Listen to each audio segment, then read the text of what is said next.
c'est un très bon souvenir pour moi, parce que c'était un tournage très agréable, un peu dangereux peut-être, comme ça m'est arrivé plusieurs fois au cours de ma carrière, il faut bien le dire.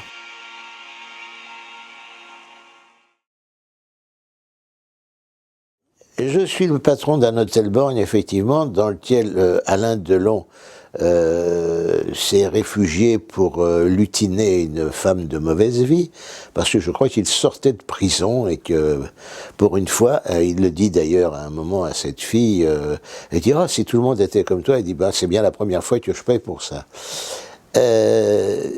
Donc je suis le patron de cet hôtel borgne et Lino Ventura, qui joue un commissaire de police qui est à la poursuite d'Alain Delon, me demande de lui monter une bouteille de champagne, histoire de faire ouvrir la porte et éventuellement de le surprendre dans le lit. Donc j'avais été engagé, je ne sais plus, pour un jour ou deux. Je tourne la scène avec Lino Ventura où je suis dans ce brave tenancier d'hôtel. La réception. À la réception, je balance mes quelques répliques. Je monte avec le seau à champagne. Comme je savais que derrière la porte c'était un monsieur qui pouvait être violent, je tremble un peu. Et puis on finit la scène. J'avais toujours ce seau à champagne sur la main. Et je dois dire que ce seau à champagne, bon, je suis costaud, mais il était assez lourd. Alors j'avais demandé à l'accessoiriste, je lui dis, écoute, tu pourrais pas mettre un peu moins d'eau et un peu moins de glaçons, parce qu'après tout, ça ne se verra pas de là-bas, et pour moi, ça sera plus facile à manipuler. Il dit, non, non, Roger, crois-moi, c'est plus sûr, comme ça, oublie pas que Delon doit à un moment tirer à travers la porte, une balle doit traverser le seau à champagne et la bouteille de champagne. Bref, ça te protégera. Il n'a pas eu besoin de me le dire deux fois, j'ai dit pas de problème. Et je me suis effectivement contenté de bien soutenir ce plateau. Je dois dire qu'effectivement, il y avait beaucoup d'explosifs dedans, car 3 jours après le tournage, ma main était encore rouge de l'impact de l'explosion au moment des coups de feu. Me voici donc à la porte de cette chambre, et je pensais avoir fini le tournage, puis la scène était terminée, je frappe à la porte, Delon parle, la fille parle, non, c'est la fille qui parle, et je me prépare à repartir. Et je me dis, bon, bah, mon tournage est terminé, au revoir tout le monde. Il dit, non, non, Roger, à demain. Je dis, non, j'ai fini mon tournage. J'avais fait, je crois, 2 jours de tournage. Et non, non, non, demain, il y a la scène, tu sais, il y a la scène où les balles passent à travers la porte. Et ben, alors à demain, je me suis dit, chouette, un cachet de plus. Et je me suis pointé le lendemain pour continuer cette scène. Je précise que dans cet escalier, face à la porte de la chambre de Delon, il y avait des miroirs partout, c'est immenses miroirs, des vrais miroirs, hein, avec du verre qui coupe.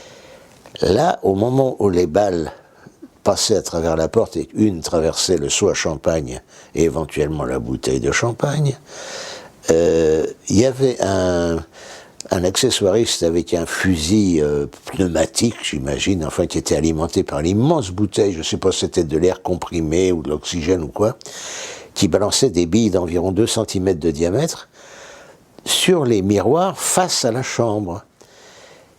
Sur quoi les 10 miroirs éclataient en myriades de morceaux de verre, plus tranchants les uns que les autres, et qui m'ont proprement terrorisé. Ce qui fait, quand on me voit partir en 4e vitesse, j'ai l'air paniqué. Ça n'est pas un air que j'étais paniqué, parce que je me suis dit, je vais me faire saigner comme un goret. J'ai joué vrai, plus vrai que nature. J'ai joué pour une fois plus vrai que nature, moi qui dis que nous sommes les plus grands menteurs, parce qu'après tout, ce qui compte, c'est que les gens pensent que nous jouons vrai. Mais l'essentiel, c'est ce que le public doit croire, ça n'est pas ce que nous ressentons. Enfin, ça, c'est mon sentiment.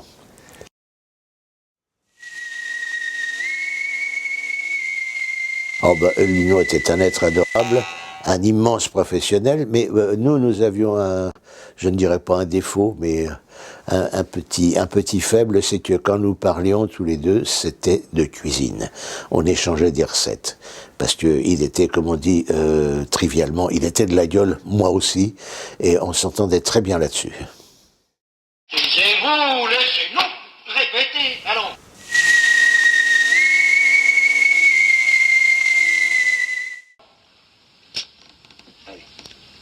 Ah bah dites donc, alors là, c'est une blague. Oui, monsieur, une mauvaise blague pour nous. Une lampe qui s'allume trop tôt, il me l'a oblige de repartir à zéro. Alors, si tu le regardais à ce moment-là, et tu le rencontres son regard à ce moment-là, et tu dis, cherchez pas. Cherchez pas. Voilà. Est-ce que tu le sens de dire ça, par exemple, en regardant les photos? Oui. Très agréable, un monsieur qui, d'une part, connaissait bien son métier et qui adorait les comédiens. Et ça se sent tout de suite, on le voit quand on voit les films de Verneuil, on voit qu'il aime les acteurs. C'est un peu comme quand un metteur en scène est amoureux de sa vedette féminine, ça se sent à l'image. Bah, là, c'est pareil. Verneuil, il adorait les comédiens et ça se voyait à l'écran. Cette scène du champagne, apparemment, ça se passe bien puisqu'il vous reprend 2 ans plus tard. Ah oui, ah ben là, c'était extraordinaire parce que il a tourné Le Casse et Le Casse s'est tourné en partie à Athènes. Et je me suis retrouvé à Athènes pour une demi-journée où je jouais un portier de boîte de nuit. J'étais persuadé que cette scène serait tournée en studio ou ici dans une rue de Paris quelconque. Pas du tout. J'ai fait le voyage jusqu'à Athènes. Si vous éternuez, vous ne me voyez pas. C'est une scène avec Belmondo. J'ai tourné face à Belmondo. Non, je ne pense pas que j'étais de dos d'ailleurs. Si mes souvenirs sont exacts, au moins on voit de face. Mais encore une fois, je vous dis, n'éternuez pas, sans ça vous me loupez.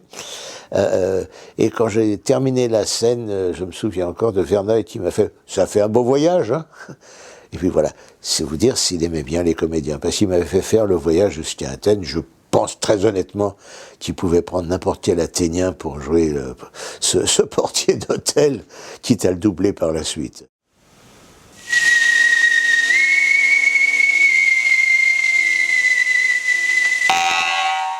C'est exact. Nous avons fait une double version. Il y a une version en français et une version en anglais. Vous tourniez à la chaîne. En fait, vous faisiez prise française, prise anglaise juste derrière, hein, si j'avais... Mais je pense que oui. Quand on tournait, la plupart des films en double version auxquels j'ai participé, nous tournions comme ça. On tournait d'abord en anglais. C'est là que Lino Ventura m'a étonné parce qu'il se débrouillait pas mal en anglais. Where is it? Room 36. Is him? Sure is. Was in such a hurry to get upstairs, didn't even wait for his change. You know the girl? Her name is Simon. Regular. Très bien. Très bien. Voilà, tirez celle-là. Peut-être remplacer. La 3.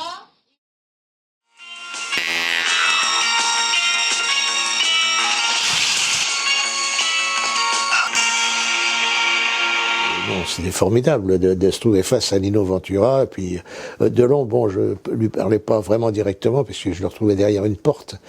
Mais je trouve qu'il a eu l'intelligence de toujours travailler avec des grands metteurs en scène, de choisir des rôles qui lui convenaient. Et puis j'apprécie aussi la courtoisie de l'acteur producteur.